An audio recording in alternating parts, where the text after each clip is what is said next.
Welcome again, and welcome to our second speaker, Julian Fisher, CEO and founder of JISP. Julian is going to talk about micro-fulfillment and in-store marketing. Julian, thank you very much. And as usual, at the end, you will have time to ask your questions. You can type them in the chat, and you will be able to connect with Julian later after his presentation. So Julian, the stage is yours. Thank you very much. Thank you. Thank you, Nikolai. My name is Julian Fisher. I'm the CEO and founder of JISP. So I'll tell you a little bit about our company, what we do. So we've been operating for about 10 years. We launched JISP 5 years ago. It's an app which provides home delivery, click and collect, in-store marketing solutions. We use various technologies, including NFC, QR codes and barcode, image recognition. And we are the chosen partner, technical partner for the National Federation of Retailers and Newsagents. And it was recently announced that we have just been selected by Bestway, the wholesaler. And we're also providing solutions both here in the UK and overseas.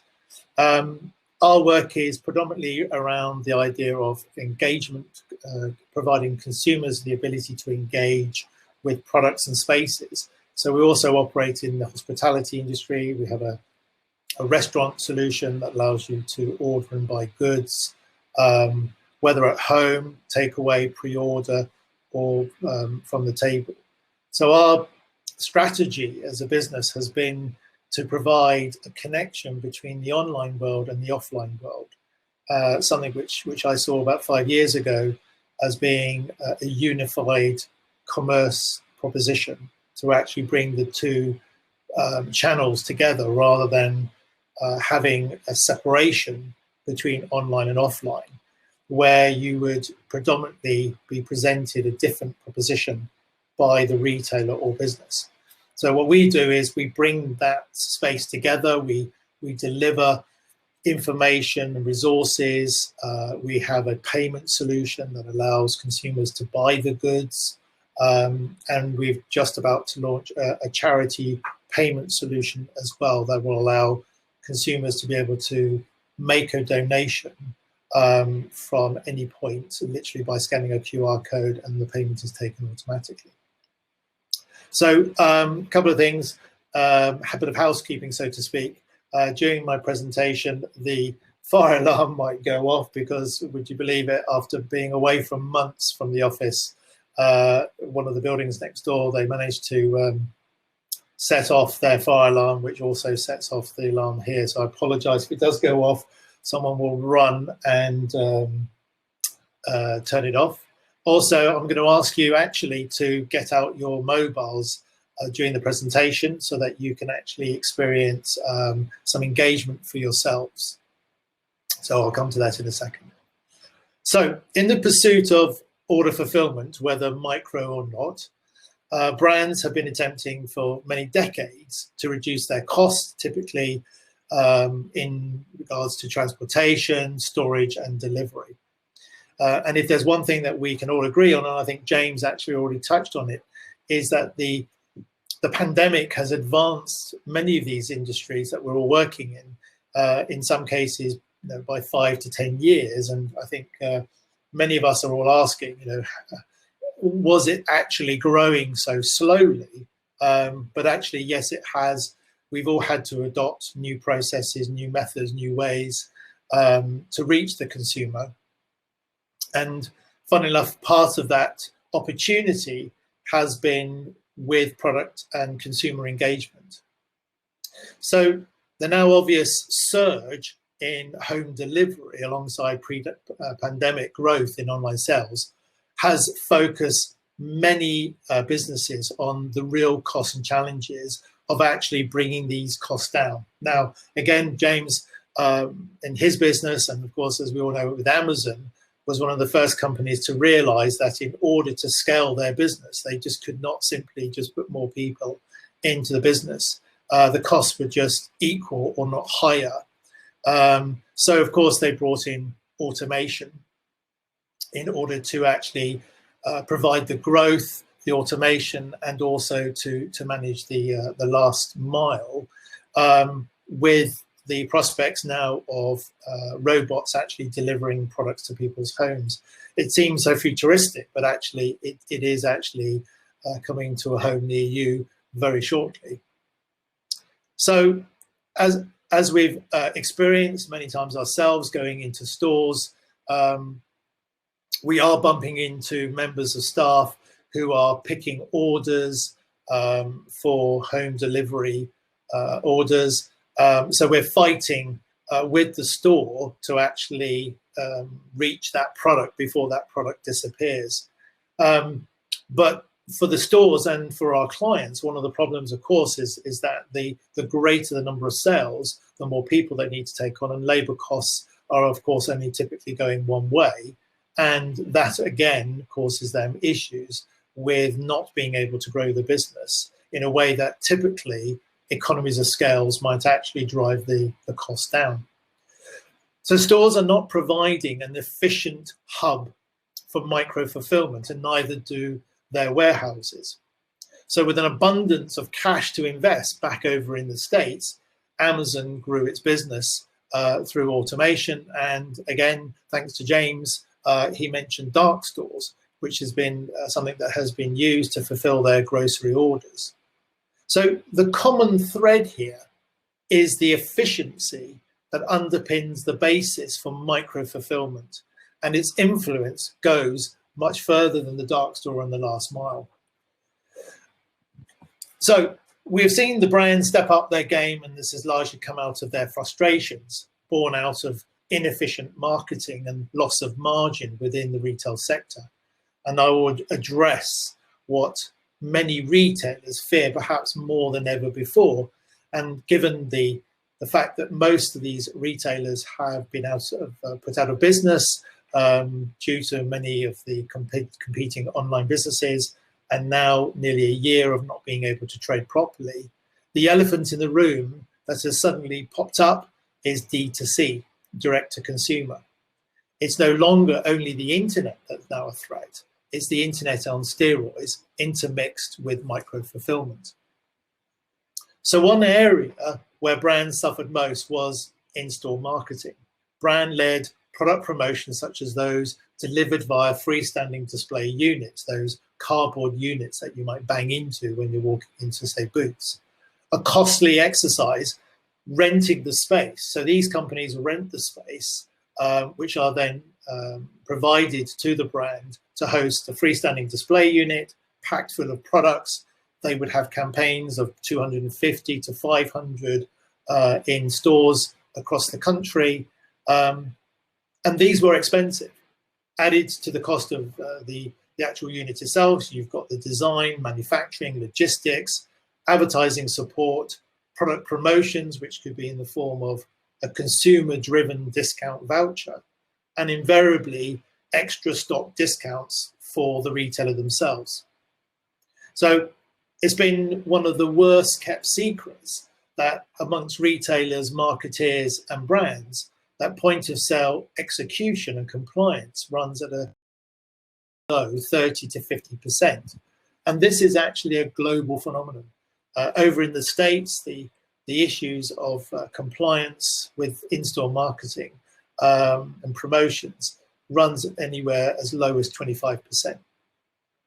So this very low level, which meant half or more of a marketing spend was being wasted, has obviously not been missed by the brands. Their confidence in being able to achieve sales and in-store marketing is one of the reasons why D2C, certainly pre-pandemic, was starting to grow.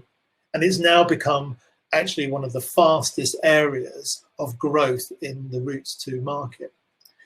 Today, we understand that 33% of Nike sales, for example, is represented by their D2C division, and roughly 25% year-on-year growth has been measured in the States. So D2C is now the new threat that's coming to the stores. So not only do they have to contend with a very large and growing online set of businesses, and for all the grocery sector in our business, the biggest threat is, of course, Amazon. Now it's D2C. Brands who are finding that actually there are greater opportunities, albeit that, interestingly, for the moment, none have actually shown a profit, but the greatest opportunity to reach the market and know that their marketing spend is actually reaching the consumer is via D2C. So as we emerge once again out of this lockdown, retailers and brands will be looking for some early gains. More than most traditional retail will be looking ahead at the path, but peppered with all of these threats. And yet, actually, out of all of this, there is some hope. Procter & Gamble and Unilever noticed that actually the average cost to acquire a customer online is equivalent to the same cost in the store. So if they can make, and if retail can make the business of brand marketing in store and micro-fulfilment to the store and the delivery, which I will demonstrate, they will start to pick up more opportunities away from D2C and online. But all of this hasn't deterred several brands from entering the space, the consumer space. So could this be the decade where D2C and micro-fulfilment become pivotal drivers in the change to the retail landscape? We will soon see. So, like the contraction in time to deliver a 5-year vaccine program down to 1 year, high street retail, brand marketing, fulfillment and compliance must become extremely cuddly bedfellows. And now we know it's possible. And I am referring, of course, to being able to cuddle your grandparents. No matter whatever and wherever they lay their heads, marketing and compliance remain fundamentally important. You can't begin to understand results without first knowing who, where, and when a campaign has become operational. And this is where, in our business, Digital Passport has been given life. One of our solutions for FSDU allows the ability for the brand to track the entire process from the beginning of its journey through CDC into the store and directly into the position on the shop floor. So what I'd like to do now is actually show you a quick video. Digital Passport, digital-enabled point of sale, powered by JISP. What if you could track the entire journey of your display from one central location? What if you could deliver media-rich and relative information exactly at the point of purchase? What if you could have accurate analytics of campaign engagement by store? Let's take you on the Digital Passport journey, powered by JISP Solutions. Passport integrates with your existing creative and manufacturing processes, negating the need for any mechanical changes. Once your display is manufactured and ready for deployment, Digital Passport and JISP simply attach to any surface, ready for the next step through the supply chain. When a display arrives at store, it is identified and checked in by a member of staff using a mobile device. Digital Passport informs store staff visually of its location on the shop floor, campaign, promotion, and other merchandising-specific information. Key stakeholders receive a notification via the online dashboard confirming the campaign material has arrived in store. The display is now located and activated, and you are able to visually check on a local, regional, or national level the implemented status of all campaigns. Digital Passport gives you peace of mind that your campaign has been activated at the right store, in the right location, and with the right products. On time, every time. Your interactive display, powered by JISP, will engage with consumers on their terms, not push information at them. Convert browsers into buyers with features such as videos, product reviews, discounts, ingredients, allergens, social links, and how-to guides. Carefully curated content by product and display can be delivered and stored locally on the user's device for future reference and continued engagement. No cash? No problem, as JISP Go can provide shoppers with a mobile platform for payment and virtual checkout. Digital Passport aligns supply chains and end users within a standard to identify interactions and advise on improvements. Reports combine to provide detailed analytics of production versus utilization and sales that are based on customer interactions. We provide you with a single consolidated view of campaign activation by location, retailer, brand, and promotion. Digital Passport, powered by JISP, enables brands and retailers to measure, manage, and optimize merchandising compliance to improve processes that deliver value-added engagement and drive sales. So at a micro level, there's little comfort to be had if a brand's products are not replenished throughout the campaign. And to this, we have worked very hard to actually provide a solution that allows the brands to be able to see exactly where and when their brands are being placed. And this is too has thwarted some of the most inventive and expensive marketing campaigns previously, when a brand has no idea or no sight of what's going on with their marketing promotions. So if half of us may choose to buy the next time we're in the store, and others are choosing to buy when they are impulsed, when they are given an opportunity to get something like a discount, these decisions require the products to be in situ and in place now. As such, perhaps the most significant aspect of our tools is its reporting features, linking each campaign to a micro-fulfillment center. Dependency on stores to stock products has been previously the Achilles heel until now.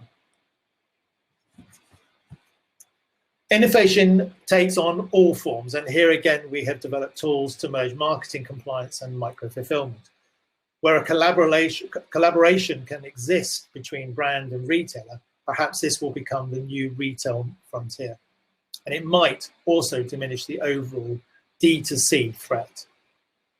On the left, we have a traditional two-dimensional experience. It's as if the two channels of the store and this digital equivalent are being deliberately separated, even though every one of their customers are coming in with a vastly, incredibly powerful device called a mobile, which allows them to see and understand the products and prices in competitor stores. On your right, a unified approach, merging the online and offline experience. And the proposition is clear to the consumer when they are able to actually identify significantly more information and also share their experiences with their friends and colleagues. An exchange of information that coincidentally adds consumer-based compliance. So literally, when consumers are engaging with the product and the promotions, they are also, for the brand, identifying the engagement is actually taking place. The material that they paid for is actually in situ in the store. So we have a proposition here, which actually I'd like to ask you now to get your mobiles out and actually use your camera and scan the barcode. Now, obviously, I can't see you do it, but actually, if you scan the barcode, sorry, the QR code, you will see a promotion. Now, this is a promotion for a hair product, and it's exactly the kind of promotion that in stores are looking to engage with, and certainly the brands with consumers. What this does is that it provides a wealth of information to the consumer, including social engagement, videos, YouTube. There could be feedback, information, anything, including vouchers are available. And all of this can actually be routed via and into the retail store system, actually without any mechanics from our end. All we do is supply the ability for the consumer to reach the information the brand's looking to provide. So micro-fulfillment here connects the brand experience and the opportunity at the moment and to the moment, which for a modern shopper spans perhaps all of but a few minutes. They are literally engaged at a particular moment, and you've got to hit them with that information. Occupandi temporis, seize the moment. And yes, I'm old enough to have been taught Latin at school. A far cry from anything that may resonate with a fast-moving, socially engaged, mobile-empowered consumer. show me, share with me, reflect the values held dear to me. Okay, I just want to buy it for me. Everything I have described encapsulates marketing for the store and compliance for the brand. And this is exactly what we're delivering here. And in less time than it takes to put it in a bag, we have order fulfilled and the means to ensure product replenishment, quite literally at a micro level. For what we're doing here is allowing, in many instances, companies and brands to be able to reach their marketplace and without having to carry stock. All of the stock is able to be delivered through dark stores, through a micro-fulfilment process and delivered direct to the consumer. Finally, I'm going to ask, is this a fad, a trend, or a movement? Micro-fulfilment has been around in one form or another for a relatively decent amount of time. It may have not been defined as such, but this isn't a fad. And whilst the pandemic has caused it to look suspiciously like a trend, that will soon disappear, as maybe as early as June or July, we all hope. We are in fact already witnessing the start of a movement, without question, driven by the change and unquenching appetite for satisfaction, what many would call retail therapy. So the pundits have pitched the market at over 10 billion for micro-fulfilment in the next 4 years. Still small potatoes, comparatively speaking. But if you're a betting person, you might want to place a few chips on micro-fulfilment. Thank you. Thank you very much, Julian. I'll just need my camera to load. It was very interesting. Thank you very much for that. And I just want to take you a step to the logistics. And what is the role of logistics companies when it comes to marketing and in-store? Well, there's a fantastically important role. In many respects, part of the D2C and micro-fulfilment role is just in time. Whilst James was alluding to a future where stores would actually have the micro-fulfilment processes, as it were, in the back office, the delivery of stock to the shop floor is crucial. With limited space, stores need to get the logistics correct. They certainly don't want to sit on products that they're not selling, and brands certainly don't want to be having to pick up those products and return them back to their depots. So there is a fundamentally important, and it's a change actually in the thought processes which is taking place, that actually these stores have considerably less space, but greater opportunity to add more marketing opportunities. So if you're adding more product, you'll have less room to stockpile products in the back room. So this logistical issue for companies, for brands, is imperative actually to the delivery of the product at the right time to the store. And how hard is it to implement such a solution? Well, it's a combination of understanding processes and implementation of systems, which we do all day, every day. So typically, we're putting in our solutions in less than a week. Certainly, the biggest issue will always forever be the integration with systems, where you've got legacy systems that are trying to compete against more modern processes. But generally, these things, we're software driven. James is much more hardware and software, but we're very much more software. So all of our work is typically within a few days or a few weeks. And how about how hard it is to have the technology? So implementation is quite easy, but how hard is it to operate this in the store? Oh, it's designed to be very simple. So the processes mostly operate through automated mechanisms that we've developed. So you would just literally decide, or the brand would decide with the wholesaler, what are the promotions that are necessary. With regards to the digital passport solution, it's purely a NFC chip or a QR code. You then input the campaign into our back-end system, and then basically the stakeholders who need to be involved and have sight of what's going through into the stores would have access to be able to track literally where that product is to the point where it's installed in the store. So literally, it's literally almost plug and play. And do you expect that in the future we will see more in-store technology? What you were saying is, what happens during the last year with COVID, it increased the need for technology. But now that we are starting to reopen, at least in the UK, do you think that this will continue in the future as well? Yeah, I mean, it's not just us. It's a lot of the observers are realizing that certainly with regards to our habits purchasing online, many people realizing that actually they enjoy home delivery. It's not to say that this is going to see a further nail in the coffin of the high street. The high street is adapting, it's changing its ways, it's adopting new processes. Many people coming back to the streets, the high streets after the last lockdown, spoke of the fact that they were thoroughly looking forward to going into a store, to being able to pick up a product, to feel it, touch it, identify with it. That will never change. The difference is actually that in order to deliver a profitable business, the process is to actually get the information to the individual and have that individual enthused enough to want to purchase. That's going to change, plus payment solutions are going to have to be a lot quicker.